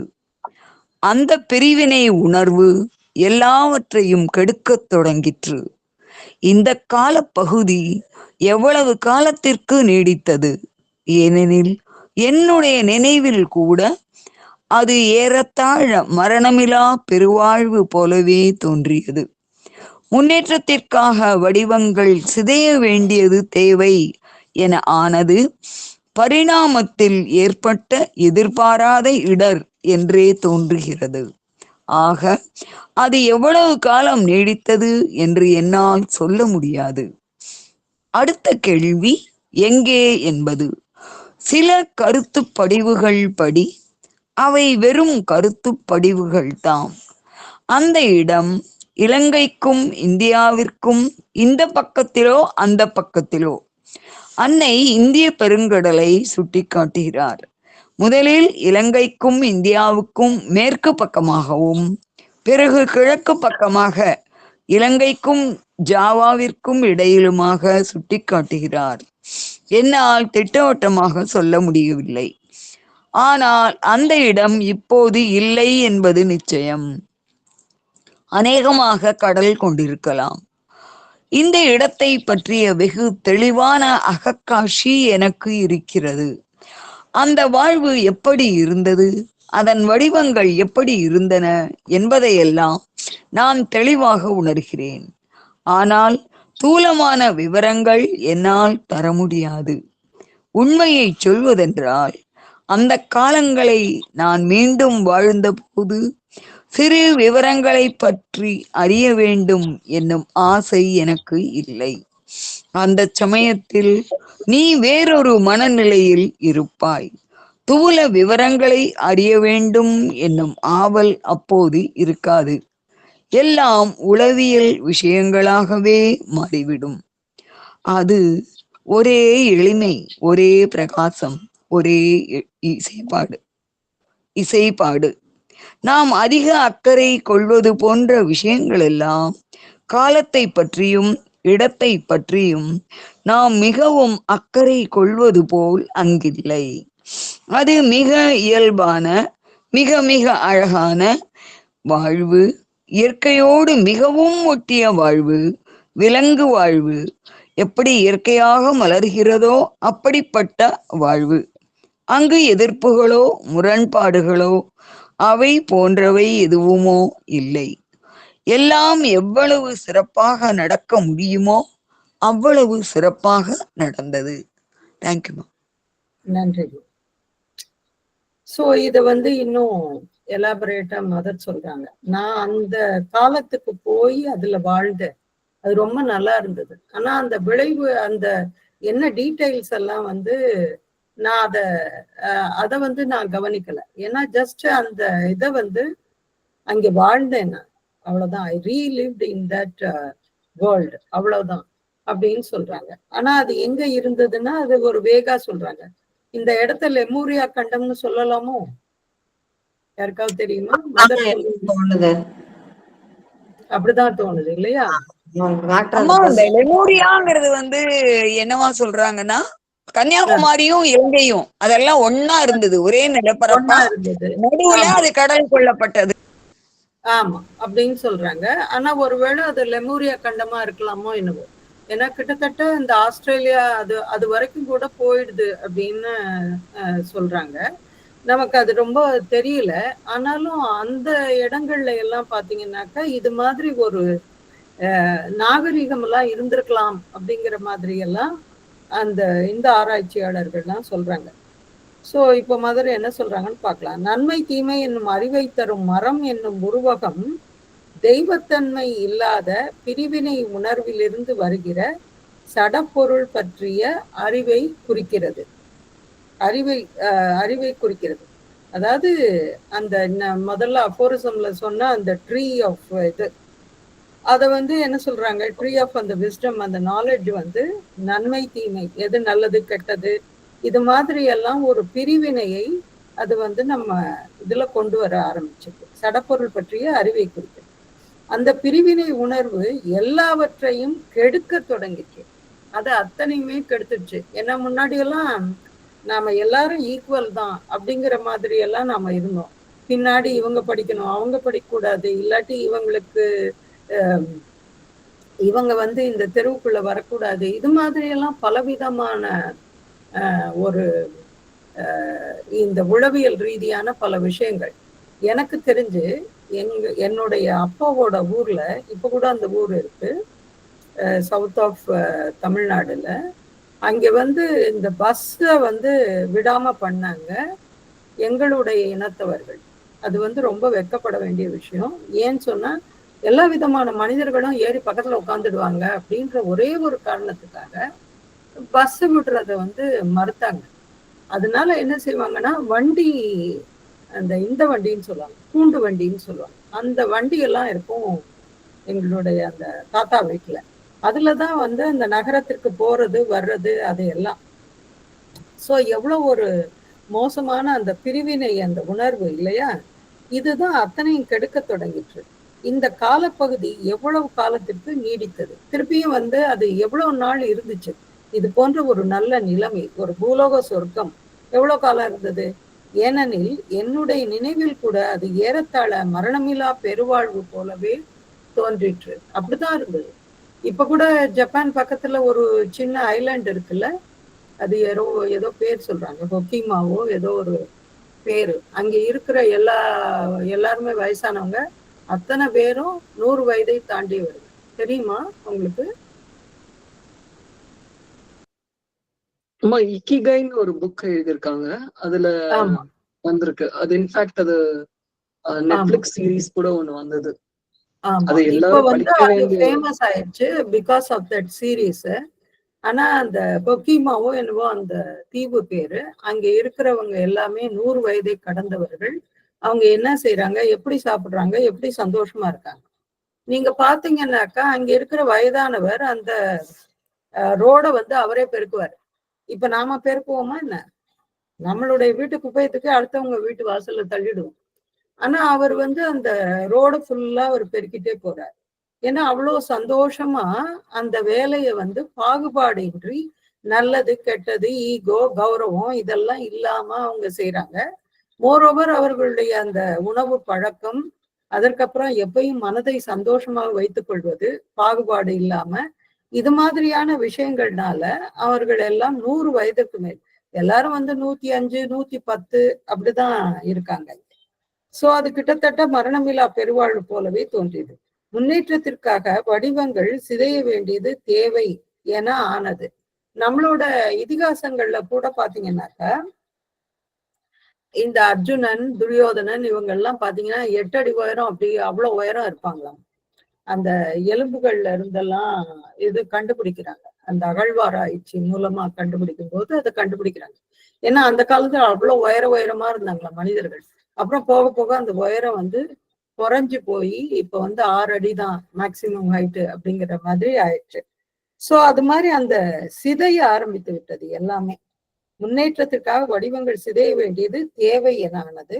பரிணாமத்தில் ஏற்பட்ட எதிர்பாராத இடர் என்றே தோன்றுகிறது.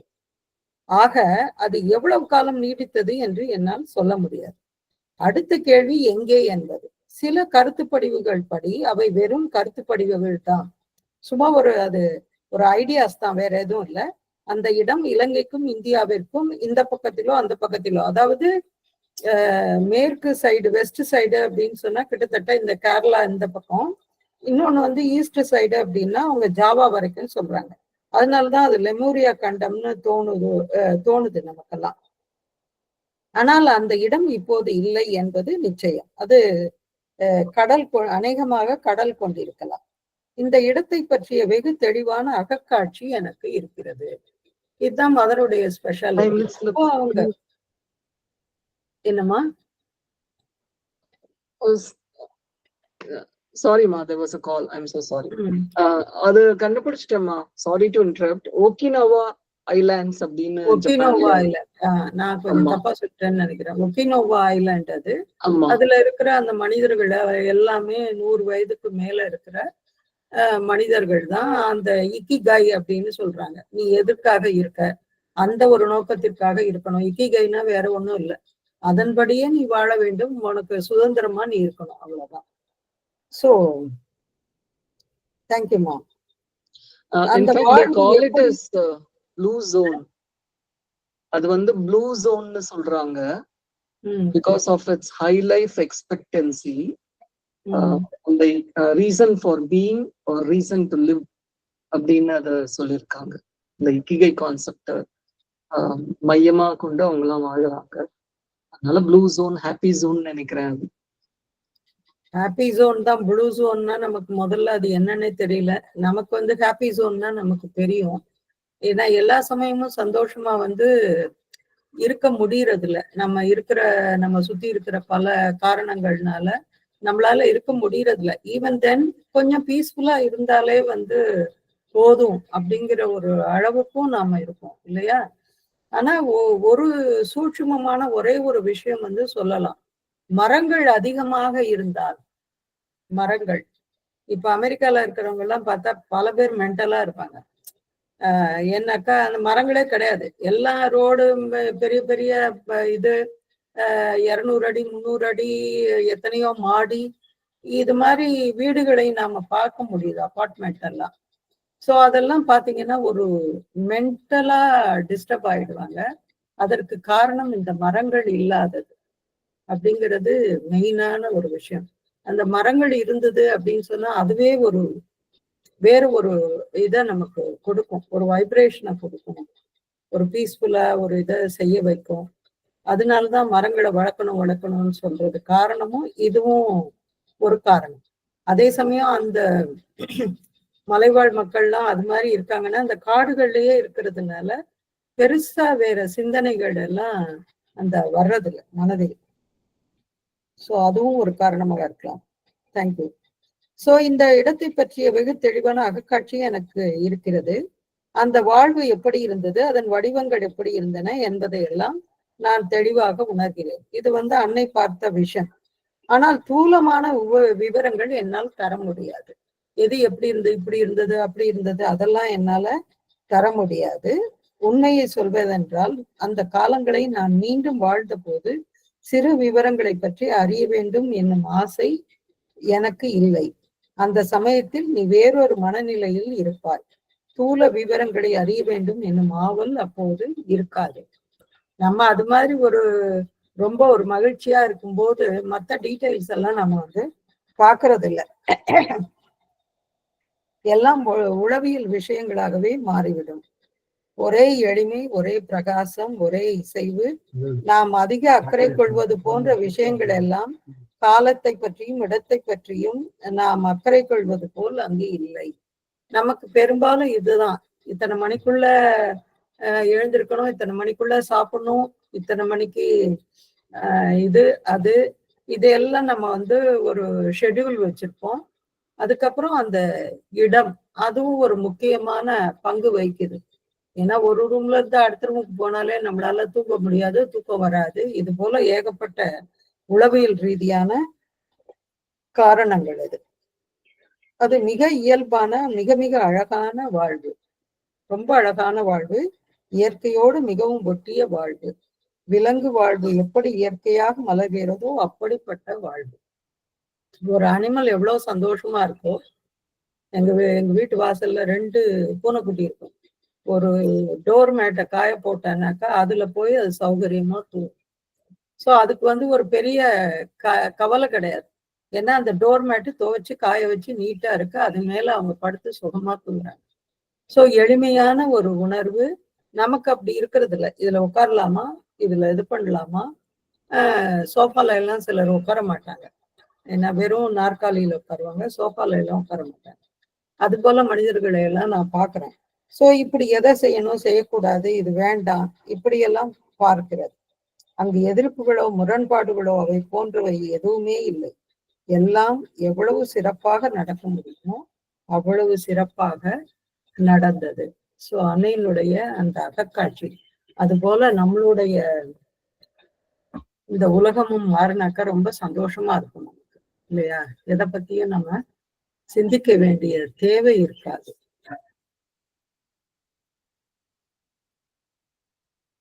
சோ யாருக்காவது ஏதாவது கேள்வி இருக்கா? பானுப்பிரியா ஜாயின் பண்ணிட்டீங்களா? ஜாயின் பண்ணிட்டேம்மா. ஓகே, பிறந்த நாள் வாழ்த்துக்கள். Phone faith, happy birthday. Thank you அம்மா, தேங்க்யூ.